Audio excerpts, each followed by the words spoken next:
आज आपण इथे आहे ना, अगदी सोप्या पद्धतीने ना, मसाला दाल खिचडी कशी बनवायची ते पाहणार आहोत. अतिशय सोपी रेसिपी आहे. रेस्टॉरंटमध्ये आपण नेहमी दाल खिचडी खातो. पण घरच्या दाल खिचडीची चव आहे ना, काहीतरी निराळीच असते. आणि जेव्हा केव्हा आहे ना, तुम्हाला स्वयंपाक करायची अजिबात इच्छा नसेल ना, तेव्हा तुम्ही ही दाल खिचडी बनवू शकता. वन पॉट मील आहे हे. त्याचबरोबर आहे ना, लहान मुलं आवडीने ही दाल खिचडी खातील, एवढी ही चविष्ट बनते. आणि अगदीच ज्या दिवशी तुम्हाला लाईट खायचं आहे ना, त्या दिवशी तुम्ही ही दाल खिचडी ट्राय करून बघा. अतिशय सुंदर लागते. अगदी झटपट बनते. कमीत कमी वेळामध्ये मस्त चविष्ट दाल खिचडी कशी बनवायची ते आपण पाहणार आहोत. पण त्याआधी जर तुम्ही माझ्या चॅनलला सबस्क्राईब केलं नसेल तर प्लीज सबस्क्राईब करा आणि बेल आयकॉनलाही क्लिक करा. नमस्कार, कृष्णाज रेसिपी मराठीमध्ये तुम्हा सर्वांचं मनःपूर्वक स्वागत आहे. आणि आज आपण इथे ना अगदी सोप्या पद्धतीने दाल खिचडी कशी बनवायची ते पाहणार आहोत. तर मसाला दाल खिचडी बनवण्यासाठी इथं साहित्यामध्ये ना मी घेतलेलं आहे साधारणतः अर्धी वाटी तांदूळ. तर हे ना मिनी मोगरा तांदूळ आहे. दावतचा मी मोगरा तांदूळ वापरते. अतिशय चविष्ट लागतो. तुम्ही नक्की ट्राय करा. त्याचबरोबर एक कांदा घेतलेला आहे, टोमॅटो घेतलेला आहे बारीक चिरून. काही भाज्या घेतलेल्या आहेत, गाजर आणि मटार. बस एवढंच आपल्याला लागणार आहे. त्याचबरोबर 1/4 कप इथं मी मूग डाळ घेतलेली आहे. तुम्ही ती सालीची हिरवी मूग डाळ आहे ना, ती सुद्धा घेऊ शकता. आलं लसणाची पेस्ट घेतलेली आहे, मोहरी, जिरं, हळद, लाल तिखट घेतलेलं आहे, लाल मिरची पावडर आहे ही साधी आणि चवीनुसार मीठ इथं घेतलेलं आहे. साहित्याचे प्रमाण मी खाली डिस्क्रिप्शन बॉक्समध्ये दिलेले आहे. बरं, इथे मी मटार आणि गाजर घेतलेलं आहे. तुम्ही तुमच्या आवडीच्या कोणत्याही भाज्या घेऊ शकता. आता ही दाल खिचडी आहे ना, सॉरी मसाला दाल खिचडी जी आहे ना, ती आपण प्रेशर कुकरमध्ये बनवणार आहोत. त्यासाठी मी इथं प्रेशर कुकर आधीच गरम करायला ठेवलेला होता. मंद गॅसवरती प्रेशर कुकर छान गरम झाल्यानंतर मी यात ॲड करणार आहे साधारणतः 2 चमचे साजूक तूप. आता इथे तुम्ही तुपाऐवजी तेलाचाही वापर करू शकता. पण खिचडी आहे ना तुपामध्ये अतिशय चविष्ट लागते. मस्त सुंदर बनते ती. त्यामुळे शक्यतो तूप वापरा. नसेल तूप तर स्किप करू शकता आणि तुम्ही तेल वापरा. तूप चांगलं आपल्याला इथे तापवून घ्यायचं आहे. तूप चांगलं तापल्यानंतर मी यामध्ये ॲड करणार आहे मोहरी आणि जिरं. मोहरी जिरं आपल्याला चांगलं तडतडून द्यायचं आहे. जेवढा त्याचा छान तडका बसेल ना, तेवढी आपली ही दाल खिचडी आहे ना, अतिशय चविष्ट होणार आहे.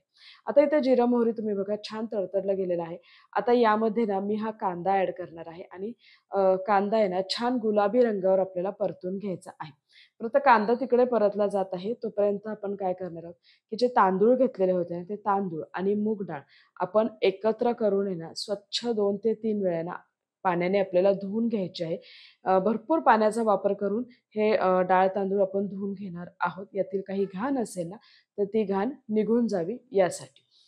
आता आहे ना, इथं हे डाळ तांदूळ स्वच्छ धुवून घेतल्यानंतर आहे ना, मी हे डाळ तांदूळ आहे ना, असं हे चाळणीत निथळत ठेवलं आहे. यातलं सगळं पाणी निघून गेलं पाहिजे यासाठी. आता इथे हे डाळ तांदूळ आपले धुवून झालेले आहेत आणि साइड बाय साइड तुम्ही बघू शकता इथे आपला कांदाही छान पचला गेलेला आहे. कांदा चांगला परतला गेल्यानंतर ना यात मी ॲड करणार आहे आलं लसणाची पेस्ट. आता तुम्हाला दाल खिचडीला जर आलं लसूण नसेल घालायचं तर तुम्ही स्किप करू शकता. मी इथं आलं लसणाची पेस्ट घातलेली आहे. याने टेस्ट छान लागते त्यामुळे मी इथं घातलेली आहे. आता ही आलं लसणाची पेस्ट सुद्धा ना एक 2-3 मिनिटं चांगली परतून घ्यायची आहे. याचा कच्चा वास निघून गेला पाहिजे. तर हे बघा इथं 2-3 मिनिटं झालेली आहे. आलं लसणाची पेस्ट छान परतली गेलेली आहे. आता यामध्ये मी ॲड करणार आहे एक बारीक चिरलेला टोमॅटो.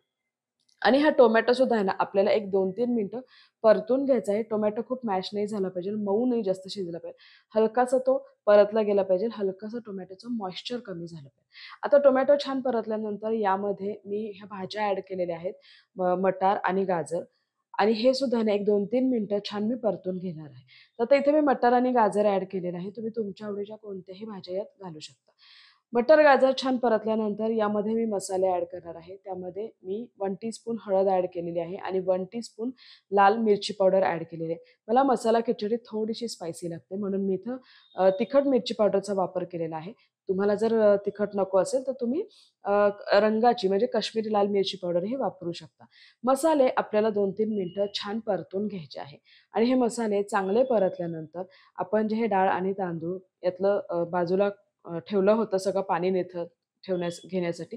तर ते आहे ना आपल्याला यामध्ये मिक्स करायचं आहे आणि आहे ना हे डाळ तांदूळ आहे ना एक 2-3 मिनिटं आपण छान परतून घेणार आहोत.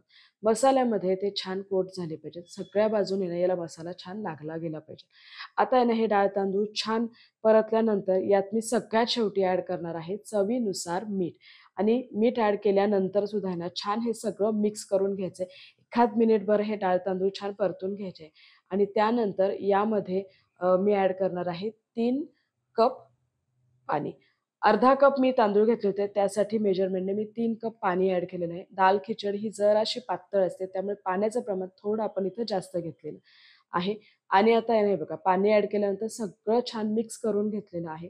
आणि त्यानंतर आहे ना कुकरचं झाकण लावून साधारणतः आपण याच्या 2 शिट्ट्या करून घेणार आहोत. त्यापेक्षा जास्त शिट्ट्या नाही करायच्या. 2 शिट्ट्या झाल्यानंतर गॅस मी ऑफ केलेला आहे आणि कुकर आहे ना पूर्णपणे थंड होऊन दिलेला आहे. कुकरची वाफ गेलेली आहे. वाफ गेल्यानंतर मी झाकण उघडून दाखवते. हे बघा मस्त अशी ही आपली आहे ना मसाला दाल खिचडी रेडी झालेली आहे. चव जर म्हणाला तर अप्रतिम लागते आणि जेव्हा केव्हा तुम्हाला लाईट काही खायचं आहे ना, तेव्हा तुम्ही नक्की ट्राय करा. खूप सुंदर बनते ही मसाला दाल खिचडी आणि हे बघा इथं आपली ही मसाला दाल खिचडी रेडी झालेली आहे. सगळ्यात शेवटी ना मी इथं ॲड करणार आहे भरपूर कोथिंबीर. कारण कोथिंबीरशिवाय ना मला कुठलाही पदार्थ अपूर्णच वाटतो. सो त्यामुळे सगळ्यात लास्ट मी इथं कोथिंबीर ॲड केलेली आहे. आधी कोथिंबीर ॲड नाही करायची, नाहीतर ती काळी पडते. म्हणून सगळ्यात शेवटी आपण ही कोथिंबीर ॲड करून आहे ना दाल खिचडी मस्त मिक्स करून घेतलेली आहे. छान अशी ही मसाला दाल खिचडी रेडी झालेली आहे. ती मी आता सर्व्ह करून घेणार आहे. येस, तर हे बघा तुम्ही बघू शकता मस्त अशी ही मसाला दाल खिचडी खाण्यासाठी रेडी झालेली आहे. बरं आता ही मसाला दाल खिचडी सोबत त्यावर भरपूर अशी छान तुपाची धार, तळलेला पापड आणि लोणचं. एक परफेक्ट जेवण होतं, पोटभरीचं होतं. तुम्ही नक्की ट्राय करा.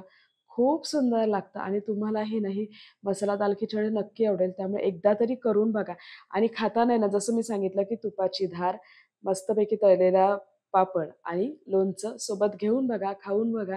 खूप सुंदर लागतं. एकदा तरी नक्की ट्राय करा आणि मी बनवलेली आजची ही रेसिपी तुम्हाला कशी वाटली हेही मला कमेंट बॉक्समध्ये जरूर कळवा. माझ्या चॅनलला सबस्क्राईब केलं नसेल तर प्लीज सबस्क्राईब करा आणि अशाच आहे ना वेगवेगळ्या रेसिपीसाठी आपण परत भेटूया. तोपर्यंत खात राहा, आनंदी राहा आणि सेफ राहा. धन्यवाद.